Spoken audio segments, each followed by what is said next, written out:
नंदनी ने सोचा नहीं था कि उसे डीन लोचन शाह के मुंह से कुछ ऐसा सुनने को मिलेगा। सुषमा आंटी उससे एक परपोता चाहती थी, तो दूसरी तरफ डीन लोचन शाह ने भी नंदनी की शादी की बात उठाते हुए उसे एम्बैरेस्ड कर दिया था। उसी वक्त विराज ने तुरंत ही अपना मुंह खोलते हुए कहा, अंकल शाह, मुझे लगता है कि हम जिस काम के लिए आए हैं हमें पहले उसे निपटा लेना चाहिए। शादी वादी की बातें तो बाद में भी होती रहेंगी।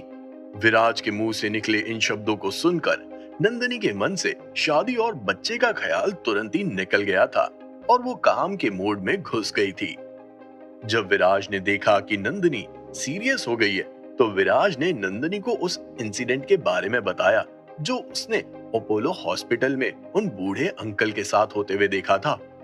जैसे ही नंदनी ने उस इंसिडेंट के बारे में सुना, वैसे ही उसकी आंखें और दोनों कान ही चमक गए थे और तुरंत ही उसने अपना मुंह खोलते हुए कहा, इसका मतलब क्या अभिमन्यु जिंदा है? नंदनी के एक्साइट होने के पीछे एक कारण था। अभिमन्यु का नाम काफी फेमस था। अगर वो मरा नहीं है तो सिचुएशन पूरी तरह से बदल सकती थी।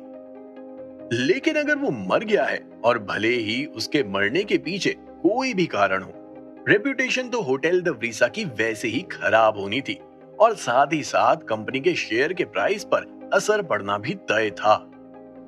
जब नंदनी विराज के विला में थी और सुषमा आंटी के पास बैठी थी, तब उसने ऐसे ही टाइम पास के लिए अपना सोशल मीडिया चेक किया और साथ ही साथ कुछ न्यूज जानने की कोशिश की। उसी वक्त उसका ध्यान इंटरनेट पर एक रिपोर्ट पर गया जिसमें लिखा था, मुंबई शहर के मशहूर होटल द व्रीसा के बिजनेस हेड सीईओ अपने ही होटल के ऑफिस में मिस्टीरियसली तरीके से मृत पाए गए। क्या प्यार ने उनकी जान ले ली या फिर किसी ने बदले की भावना से उन्हें मौत के घाट उतार दिया? इस खबर के साथ ही खूब सारे कमेंट्स भी वायरल हो रहे थे, जिसने एशिया पैसिफिक की खूबसूरत प्रेसिडेंट यानी नंदनी का जिक्र था। इसी के साथ नंदनी के लवर यानी विराज जिंदल का नाम भी उछाला गया था। आप सबको तो पता ही है कि ऐसी खबरें कितनी तेजी से फैलती हैं। ये खबर भी उतनी ही तेजी से बाहर आई। होटल द व्रीसा, अभिमन्यु की मौत, love kills, Asia Pacific president lover Viraj Jindal जैसे कुछ टैग्स आराम से पब्लिक का ध्यान अपनी ओर आकर्षित कर सकते थे। 2 दिन के अंदर अंदर बवाल होना तय था और इसी के साथ इन्वेस्टर्स का हंगामा भी शुरू हो जाता। और अगर ऐसा हुआ तो फिर सिचुएशन पूरी तरह से आउट ऑफ कंट्रोल हो जाएगी और उसे बाद में संभाल पाना बहुत ही मुश्किल होगा। यही वजह थी कि जब नंदनी को पता चला कि अभिमन्यु शायद जिंदा है, तो नंदनी एक्साइट हो गई थी। अगर अभिमन्यु जिंदा है तो उसने ये नाटक क्यों किया? क्या किसी ने अभिमन्यु को जान से मारने की कोशिश की? इन सभी सवालों पर से पर्दा हटना तय था, लेकिन उसके लिए डीन लोचन शाह को अभिमन्यु को देखना होगा। इसी के साथ विराज ने अपना मुंह खोलते हुए कहा, हम सिर्फ गेस कर रहे हैं, शायद और शायद नहीं भी। चलो ऊपर चलकर देखते हैं, दूध का दूध और पानी का पानी हो जाएगा। अगर वो अपनी मौत का झूठा दिखावा कर रहा है तो उसकी खैर नहीं। ये बोलते हुए विराज के कदम सीधा होटल की तरफ बढ़ने लगे थे और विराज के पीछे पीछे नंदनी और डीन लोचन शाह भी बढ़ने लगे। 5 मिनट के अंदर अंदर सभी रूम नंबर 302 के बाहर पहुंच गए थे, जहां पर अभिमन्यु की लाश थी। कमरे का दरवाजा खोला गया और जैसे ही सब अंदर आए, उन्हें पता चला कि अभिमन्यु कमरे से गायब हो गया है और अपने पीछे वो ग्रीन एंड येलो कलर के लिक्विड का बड़ा खजाना छोड़कर गया है। कहां गया वो? जब विराज ने देखा कि कमरे में कोई नहीं है, तो तुरंत ही विराज के मुंह से ये शब्द बाहर आए, मुझे भी नहीं पता। जितना विराज शॉक्ड था, नंदनी भी उतनी ही शॉक्ड थी।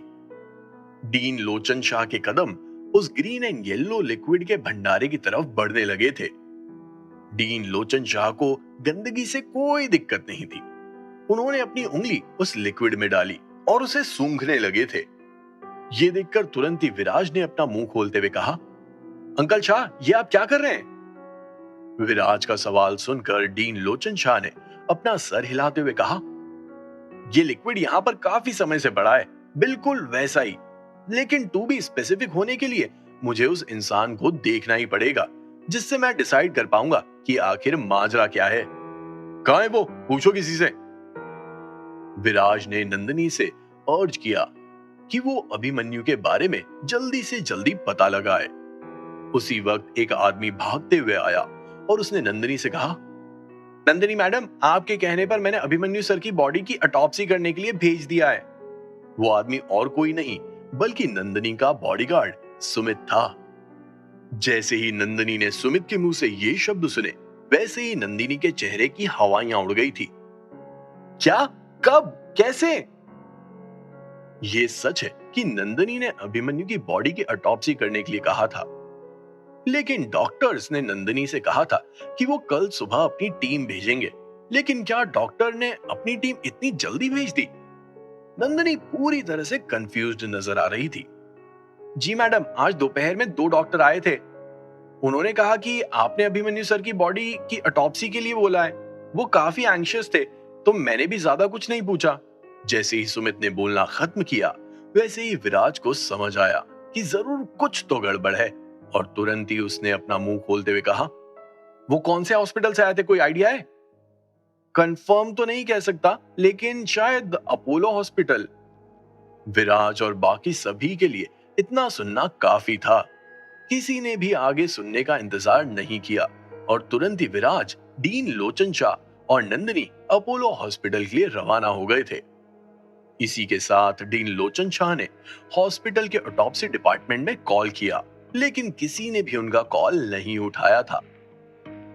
अब तो यकीन हो गया था, कुछ भी सही नहीं हो रहा था। अपोलो हॉस्पिटल ऑटोप्सी के दौरान हालांकि बहुत रात हो गई थी। ऑटोप्सी डिपार्टमेंट में 2 डॉक्टर्स अपने हाथ में लिस्ट थामे एक दूसरे से बड़बड़ाते जा रहे थे। डॉक्टर पुलकित, उस लड़के का इसमें क्या फायदा है जिसने हमें फेक लिस्ट बनाने के लिए कहा है? जिस इंसान के मुंह से ये शब्द बाहर आए वो काफी पतला था, लेकिन जिससे वो बात कर रहा था वो शरीर से काफी मोटा था। और उस मोटे डॉक्टर पुलकित ने मुस्कुराते हुए कहा, अपने को क्या करना है कि उसका क्या फायदा है और नहीं। उसने हमें पैसे दिए, हमने पैसे लिए, उसका काम खत्म और हमारा काम भी खत्म। तुम्हें और क्या चाहिए? मैं तो सिर्फ पूछ रहा था, लेकिन ये मामला कोई छोटा मोटा मामला नहीं लगता, वरना इस काम के लिए हमें इतना पैसा नहीं मिलता। हम किसी प्रॉब्लम में तो नहीं फंसेंगे? उस पतले डॉक्टर को अपनी जेब में रखे 5 लाख रुपए का एहसास हुआ और चिंता के मारे उसने ये सवाल पूछ डाला था, तेरी इतनी क्यों फट रही है? डॉक्टर होकर तू एक कावड़ की तरह बिहेव कर रहा है। इस दुनिया में कितने फर्जी काम होते हैं, कितने लोग हैं जो वो काम करते हैं। वो तो नहीं डरते और तू डर रहा है। और हम तो सिर्फ एक ऑटोप्सी कर रहे हैं, हम क्यों डरे? पैसा ले और मजे कर, फालतू की बातों पर ध्यान मत दे। डॉक्टर पुलकित की बात सुनकर उस पतले डॉक्टर को थोड़ा रिलीफ मिला, लेकिन तभी डॉक्टर पुलकित ने फिर से अपना मुंह खोलते हुए कहा, एक बात और बता देता हूं, हम दोनों के अलावा ये बात किसी को पता नहीं चलनी चाहिए। उस नए डीन, क्या नाम है उसका, शाह, हाँ, उसको तो बिल्कुल भी नहीं पता चलनी चाहिए। वो बहुत हरामी है, साला आर्मी से आया है, वो सच्चाई की मूरत है। पता है ना उसने क्या किया? वो उस दिन डॉक्टर भार्गव, वो जनार्दन कोहली के कमरे वाले पेशेंट का इलाज करने से मना कर रहे थे ना, वो शाह ने डॉक्टर भार्गव को लंबी छुट्टी पर भेज दिया है। तभी तो आज डॉक्टर भार्गव हॉस्पिटल नहीं आए। उससे बच कर रहना, ये सब उसे पता नहीं चलना चाहिए, वरना दुनिया का तो कुछ नहीं कह सकते, लेकिन वो हमें जान से मार देगा। डॉक्टर पुलकित की बात सुनकर उस पतले डॉक्टर ने तुरंत ही अपना सर हिलाया। उस कांड के बारे में सभी को पता चल चुका था। हाँ, वो बात अलग है कि डॉक्टर भार्गव के बारे में हर किसी को नहीं पता था, लेकिन उस नर्सिंग ऑफिसर के बारे में पूरा हॉस्पिटल जानता था। क्या तुम्हें भी लगता है कि डीन लोचन शाह के साथ कुछ गड़बड़ है? हम ऐसे पेशेंट्स का इलाज कैसे कर सकते हैं जो मेडिकल फीस ना भरे? अगर सभी ऐसा करेंगे तो फिर इस हॉस्पिटल में इतने सारे डॉक्टर्स और नर्सेज हैं, उनकी सैलरी का क्या होगा? उन्हें कौन सपोर्ट करेगा? साला ये शाह तो साल भर बाद या 2 साल बाद यहाँ से निकल जाएगा। अगर हमारा हॉस्पिटल लॉस में चला गया तो फिर क्या होगा? तुम्हें क्या लगता है हमें क्या करना चाहिए? डॉक्टर पुलकित ने अपने सारे सवालों को जोड़ते हुए उस पतले डॉक्टर से राय लेने की कोशिश की। उस पतले डॉक्टर ने भी डॉक्टर पुलकित की बात सुनकर अपना सर हिलाया और भारी आवाज में कहा, इसका मतलब यही है कि हमें पैसा कमाने की किसी भी अपॉर्चुनिटी को बर्बाद नहीं करना चाहिए। लेकिन अगर उसने हमें फर्जी काम करते हुए पकड़ लिया तो मुझे तो बस इस बात का डर है। हाँ हाँ हाँ हाँ हाँ हाँ, वो इतना मेहनती इंसान है कि उसके पास हम लोगों पर नजर रखने का भी समय नहीं है। और तो और वो एक आर्मी हॉस्पिटल से आया है जहां पर सब कुछ रूल्स प्रिंसिपल्स के हिसाब से होता है। वो सोच भी नहीं सकता कि उसकी नाक के नीचे उसी के हॉस्पिटल में फर्जीवाड़ा हो रहा है। उसे आइडिया भी नहीं होगा। ऊपर से उसकी आंखें भी खराब है। अगर कोई उसकी आंखों के सामने फूल भी रख देगा ना तो भी वो उस फूल को पहचान नहीं पाएगा। जैसे ही डॉक्टर पुलकित के मुंह से ये शब्द बाहर आए, वैसे ही उस पतले डॉक्टर ने अपनी धीमी आवाज में कहा, कोई आ रहा है। कुछ लोग जो अचानक से उस कमरे में आ गए थे, वो और कोई नहीं बल्कि विराज जिंदल और डीन लोचन शाह थे। जैसे ही डीन लोचन शाह के कदम ऑटोप्सी डिपार्टमेंट में पड़े, वैसे ही उस पतले डॉक्टर के होश ठिकाने आ गए थे। डॉक्टर पुलकित भी तुरंत ही अपनी कुर्सी से उठा और मुस्कुराते हुए बोला, डीन सर, आप इतनी रात को आपने यहाँ आने की तकलीफ क्यों की? डीन लोचन शाह ने उन दोनों को एक एक करके देखा और फिर कड़क अंदाज में अपना मुंह खोलते हुए बोले, क्या तुम दोनों आज होटल द वरीसा गए थे? डीन सर, हम तो आज पूरे दिन हॉस्पिटल में ही थे, हम किसी भी होटल में नहीं गए। मुस्कुराते हुए डॉक्टर पुलकित ने डीन लोचन शाह को समझाने की कोशिश की। डॉक्टर पुलकित की बात सुनकर डीन लोचन शाह की नजर डॉक्टर पुलकित के हाथ पर पड़ी और उस लिस्ट को देखकर तुरंत ही डीन ने कहा, ये क्या है? ओ, ये ऑटोप्सी रिपोर्ट है जो आज शाम को 4 बजे आई है। डीन सर, आप भी देख सकते हैं। मुस्कुराते हुए डॉक्टर पुलकित ने कहा और इसी के साथ उसने उस ऑटोप्सी रिपोर्ट को डीन लोचन शाह की तरफ बढ़ा दिया था। उस ऑटोप्सी रिपोर्ट को देखकर डीन लोचन शाह चौंक उठे थे। वो अभिमन्यु की ऑटोप्सी रिपोर्ट थी। कॉलम में डायग्नोसिस भी लिखा हुआ था। मरने वाले के होठ नीले थे और उसके नाखून भी पर्पलिश ब्लैक हो गए थे। मौत की वजह पॉइजन बताई जाती है। पॉइजन्ड। जैसे ही ये शब्द डीन लोचन शाह के मुंह से बाहर आए, वैसे ही उन्हें सुनकर नंदनी चमक उठी थी। क्या अभिमन्यु की मौत पॉइजन से हुई है? हो ही नहीं सकता। पूरे 2 दिन तक वो उस कमरे से बाहर नहीं आया। उसे कोई पॉइजन कैसे दे सकता है? नंदनी, तुम्हें अभी सीधा मुद्दे पर आने की जरूरत नहीं है। अभी तक कुछ भी तय नहीं हुआ है। जब विराज ने देखा कि नंदनी कुछ ज्यादा ही हाइपर हो गई है, तो तुरंत ही उसने उसे संभालने की कोशिश की। उसी वक्त डॉक्टर पुलकित ने अपना मुंह खोलते हुए कहा, हमारी ऑटोप्सी रिपोर्ट गलत नहीं हो सकती। पूरे 3 टेस्ट करने के बाद हमने ये रिजल्ट्स दिए हैं। बॉडी कहाँ है? किधर है?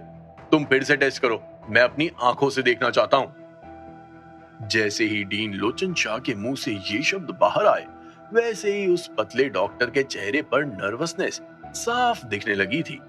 डॉक्टर पुलकित को भी समझ आ गया था कि ये सिचुएशन सही नहीं है।